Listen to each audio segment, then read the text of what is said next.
जब हमें करते वक्त इतना गुस्सा आ रहा था और हमारा मतलब दिल दहला हुआ था कि यार ये क्या, मतलब ऐसा हुआ, तो सोचिए जिन पर बीती होगी वो क्या है, उनका क्या हाल हश्र हुआ होगा, क्या हाल हुआ होगा।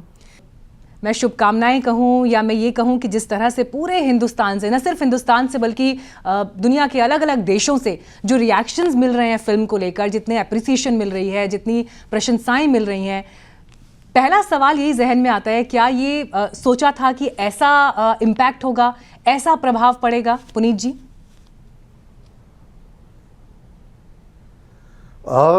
जी नहीं, बिल्कुल। देखिए, हमने जो काम किया फिल्म में वो ये सोच कर किया कि भैया हम अपना कर्म करेंगे, जो हमारी गीता की थ्योरी है, बाकी हम ईश्वर पे छोड़ देंगे, हम अपना कर्म करेंगे। तो हम जुड़े एक मकसद के लिए। ये जो फिल्म है हमारे लिए एक मकसद थी, हमने इसमें काम किया। और जिस प्रकार का जो जनादेश, जो हमें ऑडियंस का, हिंदुस्तान का, जो पूरे विश्व का इनफैक्ट जो रिएक्शन आया है, वो एक कहावत है ना कि आवाज़ खल्क नकाराए खुदा, voice of people is voice of God. तो आज हम वही देख रहे हैं और बहुत ही हम खुश हैं कि जो हमारे जो डायरेक्टर साहब ने जो फिल्म बनाई, ये जो कश्मीरी हिंदुओं का जो मुद्दा था वो लोगों के समक्ष आया कि 32 वर्ष पहले जो जेनोसाइड हुआ, जिस तरह उनके लोगों का, मासूम हिंदुस्तानियों का, हिंदुओं का जो नरसंहार किया गया हमारे ही देश में, और सब ने एक तरह ब्लाइंड आए और डेफ ईयर्स कर दिए थे उनको। तो कम से कम वो कड़वा सत्य, कड़वा सच लोगों के समक्ष उपस्थित हुआ है और लोग उसे लाइक कर रहे हैं।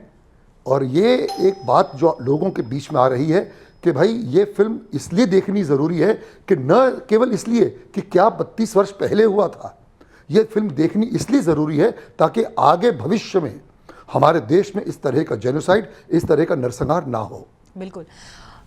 जब फिल्म देखते हुए कई सवाल अपने भीतर गुजर रहे थे और उनमें से मैं अगर अपना एक अनुभव आपके साथ बांटना चाहूँ, इनफैक्ट चिन्मय और भाषा आप दोनों मुझसे शायद अग्री करेंगे ज़रूर इस बात पर। फिल्म देखने के बाद मुझे खुद ये अपने भीतर फील हुआ कि जब हम ये कहते हैं एक्सोडस और हम कहते हैं जेनोसाइड, इन दो शब्दों में ज़मीन आसमान का फ़र्क है। मैं तो ये कहूँगी ज़मीन और आसमान का भी फ़र्क, ये दो शब्द एक साथ तो कभी लिए ही नहीं जा सकते एक घटना के लिए। पुनीत जी, हमने पूरी फिल्म में देखा कि कई जगह पर कश्मीरी में संवाद आते हैं, यानी वो सोच समझकर उसे वैसे प्लान किया गया कि हमें उसको और रियलिस्टिक करना है या इस क्राफ्ट को और कितने फाइन तरीके से हम दिखाएं। आप जब इस फिल्म को दर्शक के रूप में देख रहे थे, एक्टर के रूप में तो आपने अभिनय किया, वो अलग बात है, लेकिन जब आपने पूरी फिल्म वन गो में दर्शक के रूप में देखी, आपके लिए सबसे डिफाइनिंग सीन कश्मीरी पंडितों पर हुई इस त्रासदी का कौन सा था, अगर इस फिल्म में से एक सीन चुनना हो तो? अजय, देखिए, मेरे हिसाब से तो पूरी फिल्म का हर एक सीन दारुण है, व्यथा से भरा हुआ है और यथार्थ है, ये कड़वा सच है।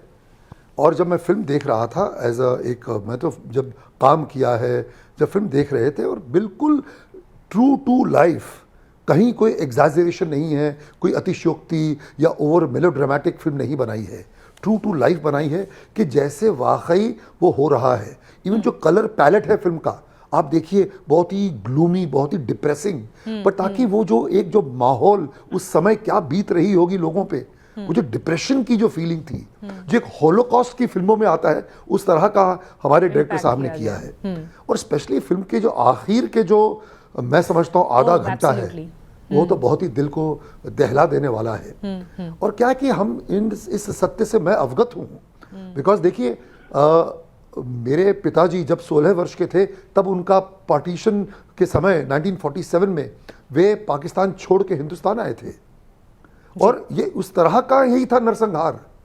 पंजाब में क्या कम था, नवाखाली में, उस तरफ बंगाल में क्या कम था, किस तरह हिंदुओं को काटा गया।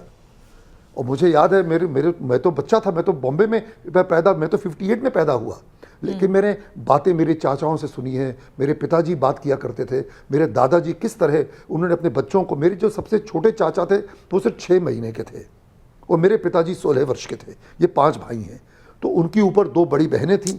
जब वो निकले तो मेरे दादाजी का और बड़े भाइयों का, बेटों का ये फ़र्ज़ था कि साहब, अगर हमारी बहू बेटियों की अस्मत पर कुछ भी आंच आएगी तो हमारे पास भी असला है, हम पहले तो अपने परिवार के जो औरतें हैं उनको जान से मारेंगे ताकि उनके साथ कोई दुर्व्यवहार ना हो, उनको जान से मार देंगे और फिर लड़के मरेंगे। ये एटीट्यूड के साथ कई परिवार, हमारा, मेरे दादाजी, मेरे पिताजी, ऐसे कई परिवार जो थे वहां से आए हैं। इनफैक्ट जो मेरे ससुर साहब हैं दलजीत पुरी जी, उनके पिताजी, उनका नाम था दीवान कैलाश नाथ पुरी। वो बहुत ही बड़े उद्योगपति थे पाकिस्तान में, सियालकोट में। He was a very rich man. वो एक कपड़ों में सब कुछ छोड़ के अपनी बहू बच्चियों को, बेटियों को लेके कि we don't want to stay in Islamic State, we are going back to India, and they came. तो उस तरह का नरसंहार लाहौर से उन्होंने पूरी ट्रेन काट के भेजी थी जी, जो शरणार्थियों की ट्रेन आ रही थी। जी जी बिल्कुल सर, काट के, जान से मार के काट के भेज, निर्दोष बच्चों को, औरतों को, आदमियों को। लेकिन देखिए सर, आप जब इस पहलू की तरफ आप इशारा कर रहे हैं, उसका प्रतिकार फिर पंजाब में हुआ। ठीक है सर, जब आप ये पूरा पहलू जो बता रहे हैं और कश्मीरी पंडितों की घटना भी जब हम देख रहे हैं फिल्म के जरिए, जब पर्दे पर उतर कर आ रही है, और जो उस फिल्म के बाद जो एक डिबेट शुरू हुई है, मैं चिन्मय से इनफैक्ट ये सवाल पूछ रही थी कि आपको क्या ये लगा, क्योंकि कई लोग ये आरोप लगा रहे हैं कि ये फिल्म कम्युनिटी विशेष के खिलाफ है या मुसलमानों के खिलाफ है। इनफैक्ट 2-3 दिन पहले मैं ही एक डिबेट कर रही थी, तो उसमें एक कश्मीरी एक्टिविस्ट ने ये आरोप लगाया, माजिद हैदरी साथ में थे, तो कह रहे हैं कि ये फिल्म जो है ये मुसलमानों के खिलाफ है। मैंने उनसे इनफैक्ट यही पूछा कि कौन सा ऐसा सीन है जो आपको लग रहा है कि मुसलमानों के खिलाफ है, क्योंकि जहां पर जिस तस्वीर में हम आतंकवादी को देख रहे हैं, आपको ये फर्क करना पड़ेगा कि वो आतंकवादी है या आप उसको उसके धर्म के नजरिए से देख रहे हैं। और ऐसी पूरी तैयारी जब हम देखते हैं, तो चिन्मय ने मुझे ये बात बताई कि मुझे फिल्म में कोई सीन करते हुए ये नहीं लगा कि किसी भी कम्युनिटी विशेष के खिलाफ है। आप लोग जब पूरी टीम बनी और जब आप इन किरदारों को जी रहे थे, तो ये तो फिर भी एक फिल्म है, ये एक अभिनय है, ये किरदारों को जीना है। लेकिन किसी इंसान पर ये सचमुच में गुजरा है, किसी के साथ ये घटा है।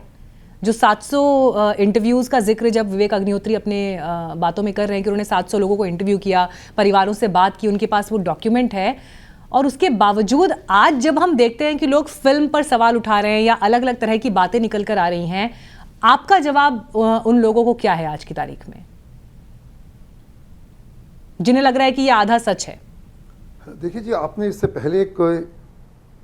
पहले कहा कि भाई ये कह रहे हैं कि प्रोपेगेंडा है और ये मुसलमानों के खिलाफ है।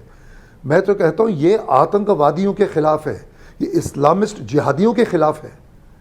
एक टेररिस्ट का, एक आतंकवादी का कोई मजहब नहीं होता, कोई धर्म नहीं होता। जो इनह्यूमन है उनके साथ कैसा ह्यूमन कंसिडरेशन, मैं ये तो समझ ही नहीं पा रहा। उनका किस बात का मानवाधिकार? तो ये जो बात है, दे आर टेररिस्ट्स, और टेररिस्ट का कोई मजहब नहीं होता। तो वो जो एक सवाल मुझे था कि मेरा वो जवाब दिया जाए इस बात का। और ऑब्वियसली बिकॉज आप सोचिए, जब हमें करते वक्त इतना गुस्सा आ रहा था और हमारा मतलब दिल दहला हुआ था कि यार ये क्या, मतलब ऐसा हुआ, तो सोचिए जिन पर बीती होगी वो क्या है, उनका क्या हाल, हश्र हुआ होगा, क्या हाल हुआ होगा। खबरों के पीछे की खबर को दिखाते हैं हम, आपकी आवाज को मुद्दा बनाते हैं। टाइम्स नाउ नवभारत को YouTube पर लाइव देखिए, चैनल को सब्सक्राइब जरूर कीजिए और हां, बेल आइकन दबाना मत भूलिएगा।